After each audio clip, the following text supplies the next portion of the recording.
Join Samantha and Hans at the next Macro to Micro Options Power Hour, held each Wednesday at 4 p.m. Eastern Time. Registration is free. Scan this QR code or click on the link in the description.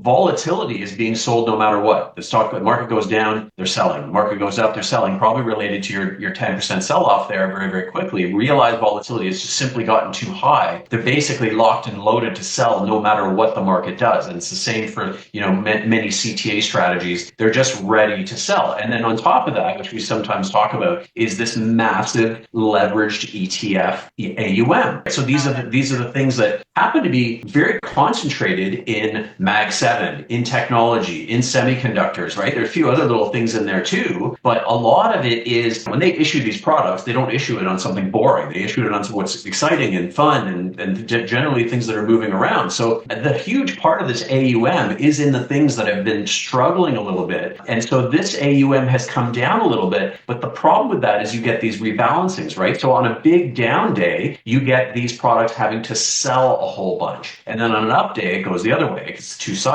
You get the upside move being pushed higher. So that exacerbates volatility. And this is our new world, right? As we've talked about many times, this is our new world of short gamma and synthetic gamma like this. And that's our new reality. So we can see that in Nvidia, for example, I thought this was kind of interesting. We might even might be setting the table for an actual upside squeeze in Nvidia. Look, it's just short gamma right across the board there. If we could, for some reason, get going to the upside, it could potentially really go for a run. I'm not saying that's going to happen. I'm not super bullish on it, but gamma is really a reality that we're dealing with these days. And you can monitor something like that on spot gamma. There are a couple places you can look at stuff like that. But very, very interesting. But look at this. What a difference from December, 40% no landing all the way down to basically it's all about growth. It's all about the growth scare. No growth scare. It was all about inflation. Now it's all about growth scare. And I think this is much more impactful, right?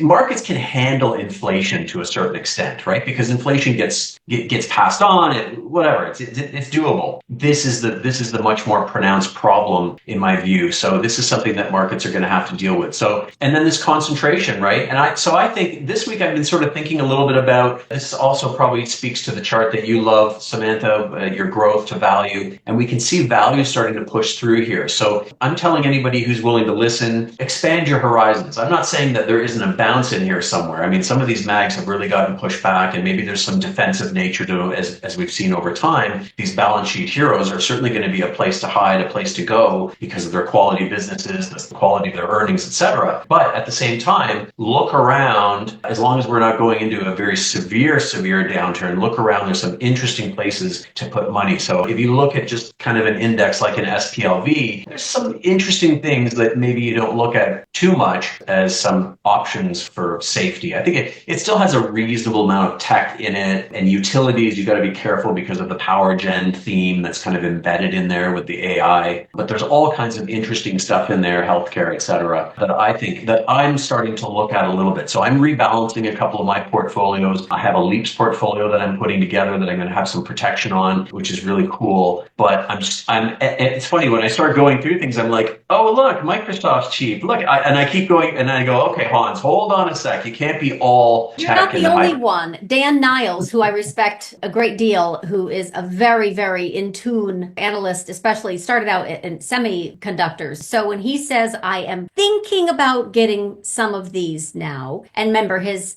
book is a little bit different than ours, but as it relates to they're on sale. But that doesn't mean they're cheap enough to buy until I feel that they have based and formed some type of pattern here, macro and intermarket and technical and quant and all that jazz. Like I would love to play, Nvidia back and forth between this. I'm expecting 106, but right back up to 136 and then right back down and right back up. I mean, this is a channel chopping chase. It's a trader's market. Oh my God. It's a trader's market. Gorgeous. Absolutely. But to invest in this thing, this has gone nowhere, literally, hold on, since since May of 2024. So we're talking about a really long time where Nvidia has just been hovering around this 116 monthly line, which by the way is a really important line. If we close above, it's bullish. If we close below, it's bearish. Anyway, I think we have about 2 more months before Nvidia actually disappoints on their next earnings. They already are losing their profit margin. They're already losing their,